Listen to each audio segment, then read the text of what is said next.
Sarah was about 2 years old when one of our next door neighbors named Connie, who loved Sarah, was just who loved her. She had 3 kids, and they were all a hair older. When we went over to visit, she knew Sarah liked baby dolls, and that was her life. And she said, "Sarah, would you like to help me out? I need somebody to take care of my baby while we're gone for a few days. Would you like to do that for me?" Sarah was thrilled. And she took the baby doll, and who was beautifully old. She was made of sort of what we used to call cellulite plastic. It wasn't rubber, but it was an early plastic doll. She was still dressed in the dress, I'm sure, that Connie was given this baby in. She was just a gorgeous doll. And Sarah very reverently held this little doll in her arms, wrapped her in a blanket, and was ready to snuggle her as we drove the few blocks back home. It said so she took very good care of her new baby doll that she was babysitting. And the next morning, she was being very quiet, and I could tell what the kids were doing. This when by the noises that they were making with clanking of things or toys or whatever it was. And so I went looking for her, and I found Sarah under the kitchen table. This was in our house on Manifold. And she was back under the corner holding Connie's baby doll. And I wondered what she was doing, and I could see that she had a black magic marker, with kind of a wide tip on it. And she was looked like she was drawing on the baby doll. And I said, "Sarah, what are you doing with Connie's baby doll?" And she said, "I'm taking care of her." And I said, "Okay, well, why don't you put the marker down and come out from under the table and show me what you're doing."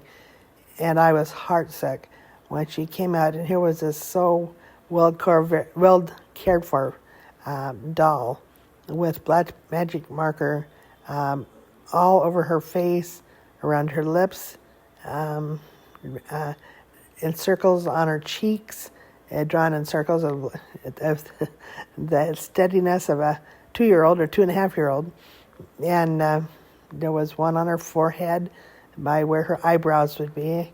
And I said, "Sweetheart, what were you trying to do with the baby doll?"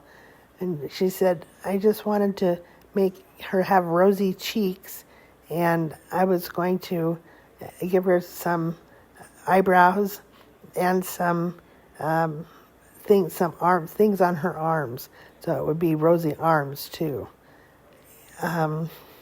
Needless to say, I was heartsick because there was no taking the black magic marker. And I told her, "Oh, she shouldn't have done that." And she looked at me with her wide eyes, and she said, "Why? Just about trying to make her more beautiful." And she had gotten a little bit of the black magic marker also on her scalp, under her hair on her scalp, and on the clothes and the dress, the beautiful dress that the little doll was wearing. And so we went to see if we could. I said, "We're going to have to try to remove this." And so I went to find water or alcohol or baby oil or anything I could think of to remove the black magic marker from the cellulite surface of the doll. And then, of course, nothing worked. And Sarah she looked a little concerned, but she wasn't crying. And so I said, "Honey, I think we're going to have to go talk to Connie." And Sarah reminded she wasn't going to be home for several days. And I said, "Well, that's true. You are babysitting her baby."